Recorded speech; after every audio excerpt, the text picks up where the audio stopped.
దగ్గర ఒక సొమ్ము లాక్కోలే. నాకు చేతనైతే ఒక 10 మందికి ఉద్యోగం కోసం నా దగ్గర తెలిసిన వాళ్ళని ఎంతోమందిని అడిగాను నేను. ఇప్పుడు ఇంకా సాయిరెడ్డి సార్ గురించి వస్తే మీకు చెప్పాల్సిన వెరీ ఇంపార్టెంట్. ఆయన ఒక రెస్పెక్టెడ్ పర్సన్. విజయసాయిరెడ్డి సారు నేను ఫస్ట్ టైం విశాఖపట్నంలోనే చూసిన ఆయన్ని. నాకు చిన్నప్పటి నుంచి ఒక సర్పంచ్ కూడా తెలీదు. మా రాయలసీమలో నేను నంద్యాల, మా రాయలసీమలో ఆడపిల్లలు దేనికి బయటికి పోయి ఊర్లు తిరిగేది లేకుంటే ఎంఆర్ఓ ఆఫీసులకు తిరిగేది నాకు తెలీదు. నేను ఎన్నడూ ఒక సర్పంచ్ని కూడా చూడలేదు నేను పుట్టి పెరిగినప్పటి నుంచి. ఒక్కసారిగా ఒక ఎంపీ గారు నాకు పరిచయం అయ్యేసరికి అబ్బా ఇలా ఉంటుంది. ఒక ఉద్యోగము అంటే చాలా చామింగ్గా చేసేదాన్ని, చాలా ఛాలెంజింగ్గా చేశాను నేను. ఫస్ట్ పోస్టింగ్ కదా ఎగిరి చేసినాం మేము. సో నేను సార్తో ప్రేమ సమాజం అనే ఒక ఇన్స్టిట్యూషన్ ఉంది, అది ఎండోమెంట్ డిపార్ట్మెంట్లో పబ్లికేషన్ అయి ఉంది. సెక్షన్ 6C అంటే ఒక అసిస్టెంట్ కమిషనర్ కంట్రోల్లో ఉన్న ఇన్స్టిట్యూషన్ అది. ఆ సమాజంకి 30 ఎకరాల ల్యాండ్ ఉంది. ఆ ల్యాండ్ అంతా కూడా బీచ్ రోడ్లో ఉంటుంది. అందులో సాయి ప్రియ రిసార్ట్స్ అని ఉంది. ఆ రిసార్ట్స్ వాళ్ళు 30 ఎకరాల భూమిని వాళ్ళొక్కరే ఎంజాయ్ చేస్తూ చాలా తక్కువ అమౌంట్ నాకు గుర్తులేదు, అప్ టు 5 lakhs లోపే ఉంది. చాలా తక్కువ అమౌంట్ని వాళ్ళు పే చేస్తూ ఉన్నారు. అది నా దృష్టికి వచ్చింది సార్ ద్వారా. సరే అనేసి నేను ఇన్స్పెక్షన్కి వెళ్ళినా. అప్పటికే నాకంటే ముందు ఒక 10 మంది ఆఫీసర్స్ చూసింటారు అలాంటి, కానీ ఎవ్వరు ఎవిక్షన్ చేయించలేదు. నేను పోయినాను, సాయి ప్రియ సార్ వాళ్ళతో మాట్లాడాము. సార్ అన్నారు మేము ఇది వాడుకుంటున్నాం, మిగిలినంతా కూడా ఖాళీగా ఉందన్నారు. Then I said that sir మీరు అలా ఉన్నప్పుడు మరి మా భూమి మాకు ఇచ్చేయండి, మాకు అప్పచెప్పండి. ఆ ప్రేమ సమాజం వాళ్ళు వేరే వాళ్ళకి అయినా లీజ్కి ఇచ్చుకుంటారు, వాళ్ళు ₹1 బెనిఫిట్ పొందుతారు అన్నారు. మరి మా 2.5 ఎకరాల్లో వాళ్ళు ఆల్రెడీ అప్పటికే 1/4 బిల్డింగ్ వాళ్ళ కళ్యాణ మండపం కట్టుకున్నారు, 3/4 బిల్డింగ్ మన ఎండోమెంట్ డిపార్ట్మెంట్ ల్యాండ్ వాడుతూ ఉన్నారు. సో దట్ ఆ 3/4 బిల్డింగ్కి కూడా నేను చాలా అమౌంట్ నన్నే అడిగారు ఎంత లీజ్ అమౌంట్ అని. నేను రిజిస్ట్రేషన్ డిపార్ట్మెంట్కి అప్లై చేసి అప్పుడున్న మార్కెట్ వాల్యూ ఎంత ఉందో 22.5 లక్ష అమౌంట్, 5 లక్షల లోపల అమౌంట్ కంటే 22.5 లక్ష అమౌంట్ని ఒక్కసారిగా వాళ్ళకి లీజ్కి పెంచేసి అప్పుడున్న కమిషనర్ గారు అర్జున్ రావు గారు ఇచ్చారు. ఇక్కడ నేను ఎవరి ల్యాండ్ తీసుకొని వచ్చాను? ఎండోమెంట్ భూమిగా తెచ్చాను. ఎవరికి ఇచ్చాను? ప్రేమ సమాజంకేగా తెచ్చాను.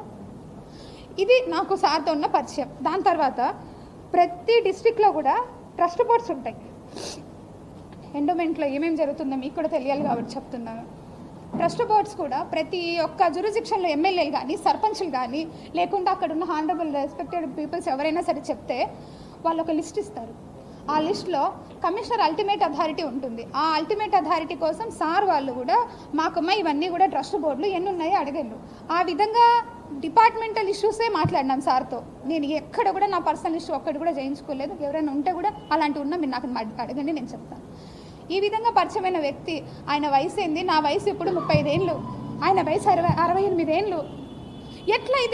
ఎట్లా మాట్లాడతారు మీరు? అంటే ఏ ఆఫీసరు ఏ ఎమ్మెల్యేతో మాట్లాడద్దా? ఏ మినిస్టర్తో మాట్లాడద్దా? ఏ ఆఫీసర్లు మాట్లాడద్దా? ఇప్పుడు నేను మీతో మాట్లాడుతున్నాను, ఇంత మాత్రాన్ని మీకు నాకు ఏమైనా రిలేషన్ ఉన్నట్ట? ఒక ఆడపిల్ల మాట్లాడకూడదా?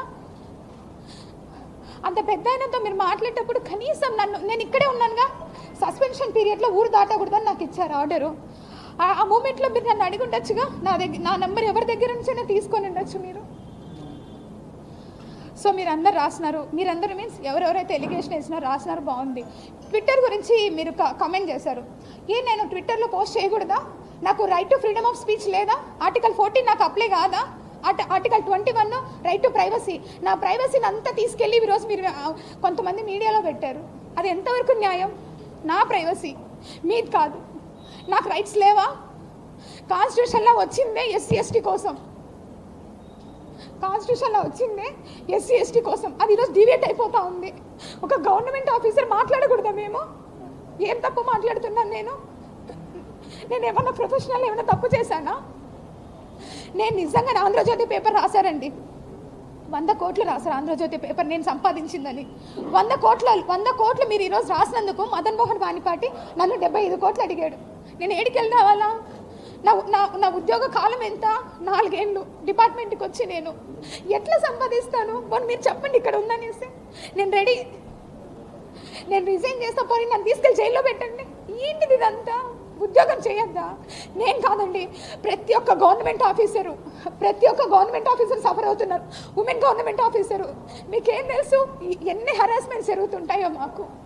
పొద్దున్న లేయాలా, వంట చేసుకోవాలా, పిల్లల్ని చూసుకోవాలా, పరిగెత్తాలా, ఉద్యోగం చేయాలా.